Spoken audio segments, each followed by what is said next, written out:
Приветствую вас, мои подписчики и гости канала. Студенты – самые суеверные люди. Экзамены – это стрессовое время. Студенты и школьники перед экзаменами начинают вспоминать всевозможные приметы и суеверия, которые связаны с успешной сдачей экзаменов. Поэтому многие обращаются к суевериям и приметам для успокоения. В этом видео я поделюсь коллекцией поверий и примет, собранных из разных источников, и вы узнаете о приметах и действиях, которые следует предпринимать или избегать, чтобы добиться успеха во время экзаменов. Личная гигиена. Чем грязнее студент, тем больше ему везет.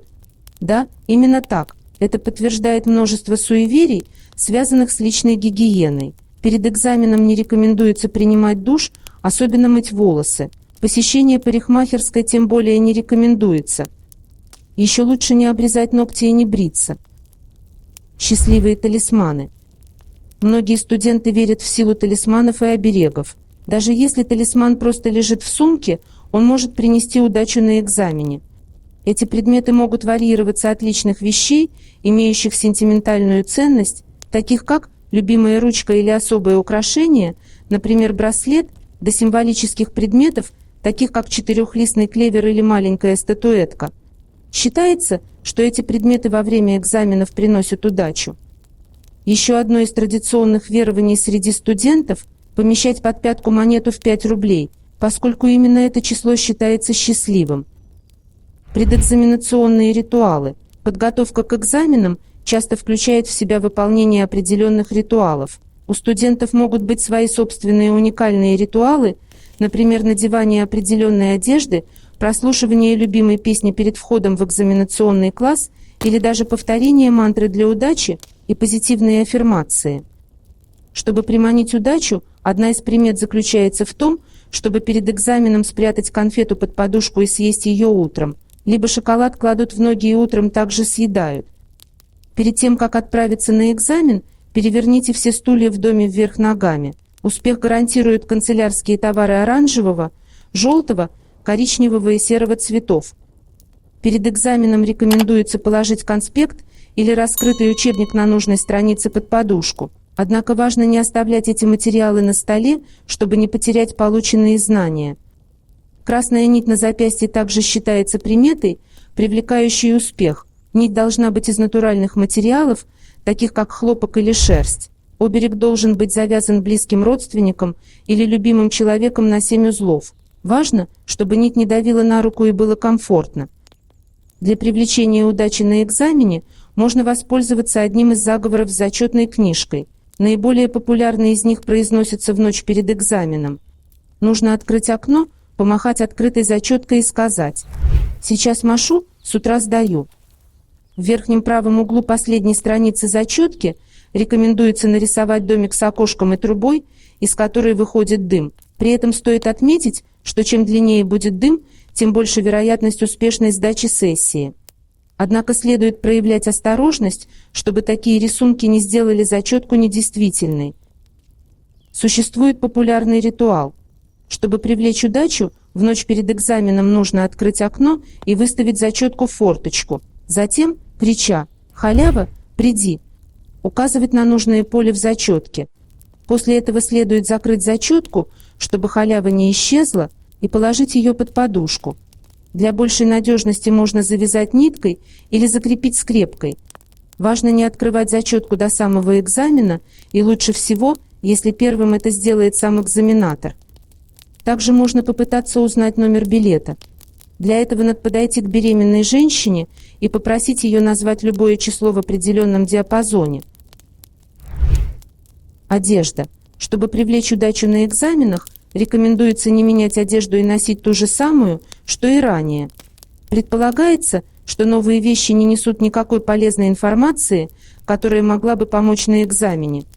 Девушкам считается, что лучше всего сдавать экзамены в красной одежде или иметь элементы этого цвета в своем гардеробе. Например, как вариант, надеть красное нижнее белье.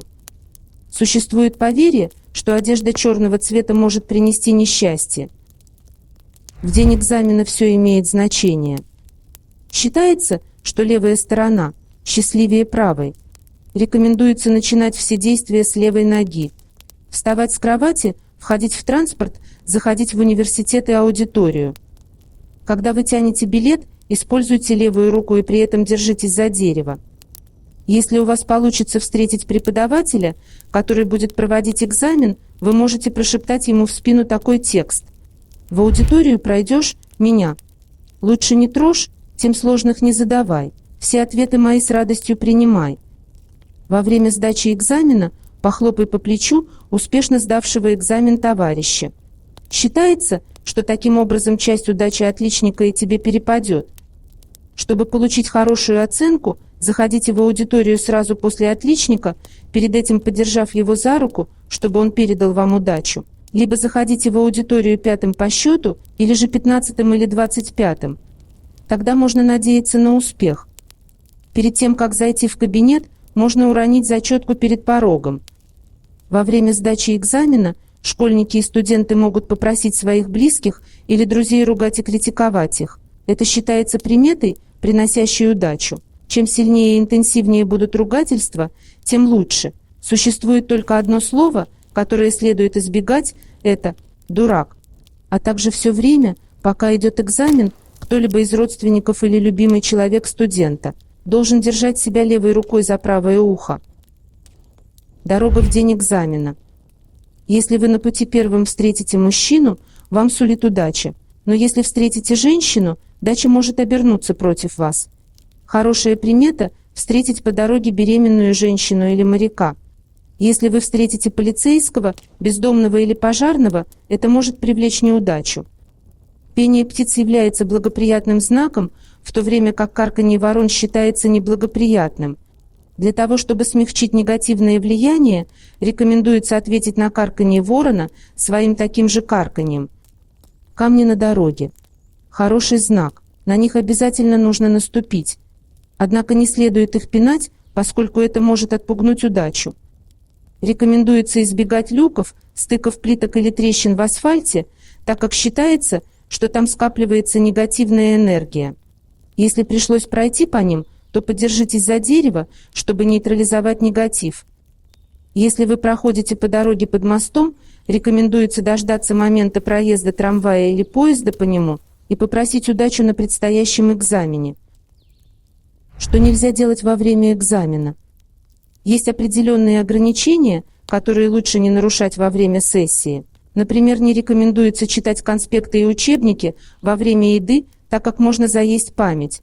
Также не следует оставлять их открытыми, иначе заученная информация может выветриться. Накануне экзаменов нельзя мыть голову, стричь волосы или ногти и бриться. А если вы пошли на экзамен и случайно забыли что-то, не стоит возвращаться домой. Если все же приходится сделать это, обязательно взгляните в зеркало и покажите свой язык себе. По дороге на экзамен старайся не наступить на крышку канализационного люка, так как считается, что это может привлечь неудачу.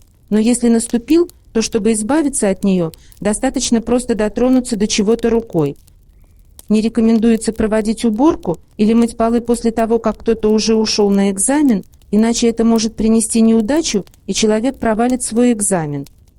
Не нужно выносить мусор накануне экзаменов, иначе можно выбросить все знания. Нельзя показывать зачетку другим людям до сдачи экзаменов, иначе можно сглазить. Для успешной сдачи экзамена пишем в комментариях под видео. На экзамене мой ум и тело расслаблены. Я спокойно сдаю все экзамены. Я легко вспоминаю изученную мною информацию. Да будет так.